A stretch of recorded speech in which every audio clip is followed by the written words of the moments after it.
The year was 2247. Humanity had just established its fifth colony beyond the solar system when the Kryllian fleet arrived at the edge of our territory. The Kryllians were a proud warrior race. They stood nearly 3 meters tall, with exoskeletons that could withstand small arms fire and 4 arms that gave them superior combat capabilities. For 3,000 years, they had expanded their empire using a simple formula: arrive, demand surrender, and conquer. When their massive dreadnought entered orbit around our colony world of New Horizon, they transmitted a message in perfectly translated English. Primitive species. Your resistance is futile. Surrender your worlds, and you will be granted the honor of serving the Kryllian Empire. Refuse, and you will be eliminated. The human colonial governor, Elena Reeves, a former military strategist, responded with just 3 words. Come and take them. The Kryllians were amused. In their experience, pre-FTL species like humanity always surrendered. Those who didn't were crushed within hours. They had never lost a battle. Never faced real resistance. They had no idea what they had just started. Act 2, The Battle of New Horizon. Narrator. The Kryllian invasion force descended on New Horizon expecting an easy victory. 3,000 elite shock troops against a mining colony of 20,000 civilians with minimal defenses. What they didn't know was that those civilians included 5,000 military veterans who had settled there after Earth's last major conflict. Construction workers who were former combat engineers. Farmers who were retired special forces. Teachers who had commanded battalions. As the Kryllian dropships landed, they were met not with terrified colonists, but with carefully prepared defensive positions. The humans had used the 12 hours since the ultimatum to turn the colony into a fortress. The Kryllians advanced confidently, their plasma rifles blazing. And that's when they learned their first lesson about human warfare: we don't fight fair. The colonists had rigged the entire landing zone with improvised explosives made from mining equipment. As the aliens advanced, entire sections of ground erupted beneath them. Buildings collapsed on command. Hidden machine gun nests opened fire from unexpected angles. But the Kryllians were warriors. They adapted, pushed forward, their superior technology and physical strength giving them the advantage. That's when the humans taught them lesson number 2, we never surrender. When ammunition ran low, the colonists switched to melee combat. When the Kryllians expected retreat, humans counterattacked. When buildings fell, humans fought in the ruins. For 72 hours straight, 20,000 colonists held off 3,000 elite alien warriors. The Kryllian commander sent a message to his fleet: these humans, they don't know when they're beaten. They fight like madness itself has consumed them. Every building is a fortress. Every civilian is a soldier. We require reinforcements. But reinforcements would never come in time. Because the colonists had one more surprise. Governor Reeves had secretly armed the colony's mining charges in the main refinery complex, where the Kryllian command center was now located. As the aliens prepared their final assault, she broadcast one last message on all frequencies. You wanted our world? You can have it. The explosion was visible from orbit. It took out the entire Kryllian command structure and a third of their invasion force. The remaining aliens retreated in chaos, something they had never done in 3,000 years of conquest. Act 3, The Galactic Response. Narrator. News of the Battle of New Horizon spread across the galaxy like wildfire. The Kryllian Empire, humiliated by their first defeat, demanded vengeance. They assembled the largest invasion fleet in their history, 200 warships, 50,000 troops, and weapons powerful enough to crack a planet. The Galactic Council, a union of peaceful species, watched nervously. They had seen countless civilizations fall to the Kryllians. They expected humanity to beg for their intervention or surrender. Instead, Earth's response shocked everyone. The United Earth government sent a simple message to both the Kryllians and the Galactic Council. You have declared war on humanity.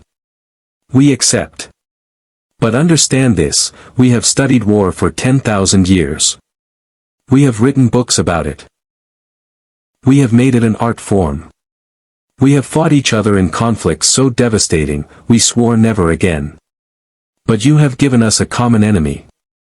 You wanted to see what humans are capable of. Now you will learn. The Kryllian fleet laughed. Humanity had 12 small warships and a handful of armed colonies. What could they possibly do against an armada? They were about to find out. Act 4, The Art of Human Warfare. Narrator. As the Kryllian fleet advanced toward Earth, humanity put into practice millennia of military strategy. They studied every recorded battle the Kryllians had ever fought. They identified patterns, weaknesses, predictabilities. The Kryllians always struck with overwhelming force at the strongest point. They always demanded single combat between champions. They always followed their honor code to the letter. Humans. We wrote The Art of War by Sun Tzu. We learned from Napoleon, Alexander, and every brilliant tactician in our bloody history. And our first rule. There's no honor in losing. When the Kryllian fleet reached the outer colonies, they found them empty. Completely evacuated. No glorious battles. No resistance. Just abandoned worlds and eerie silence. Confused but undeterred, they pressed on. That's when the ambushes began. Human ships, smaller and faster, struck from asteroid fields and nebulae.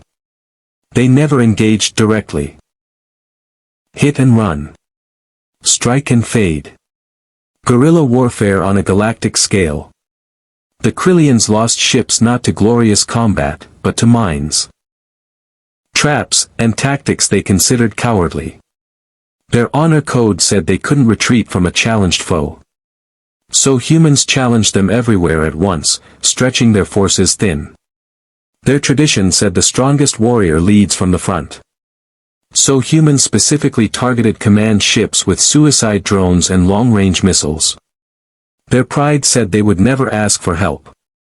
So humans made sure their supply lines were constantly harassed, isolated, broken.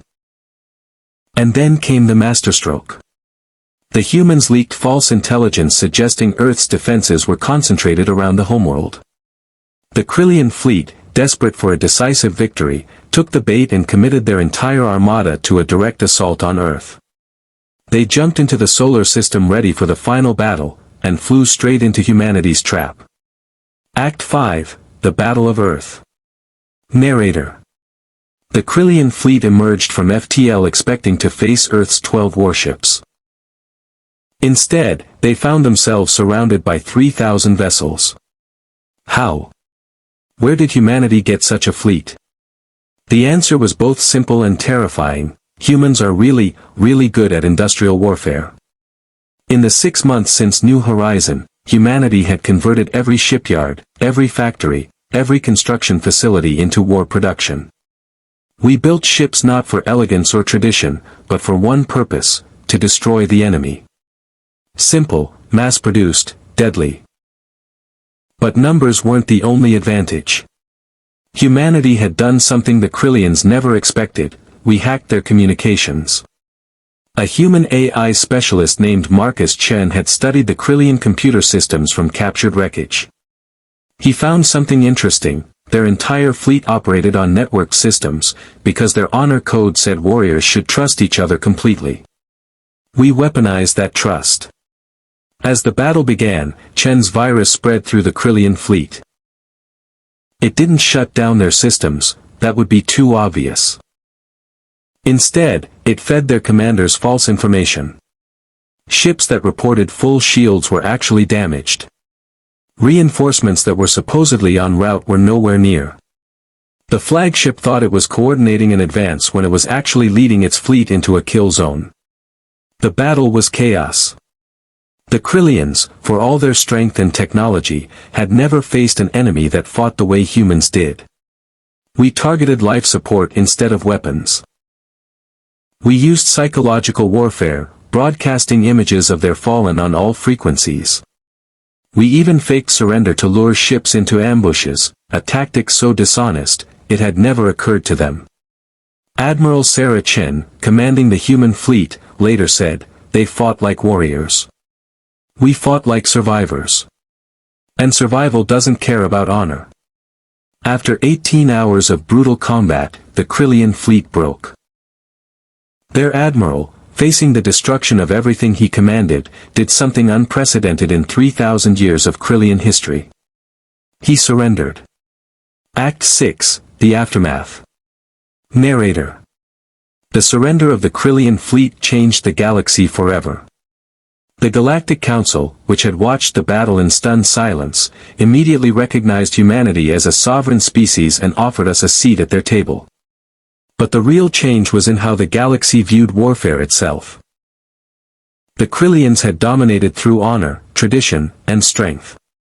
Humanity showed the galaxy something different: warfare as science. Warfare as deception. Warfare as total commitment to survival by any means necessary.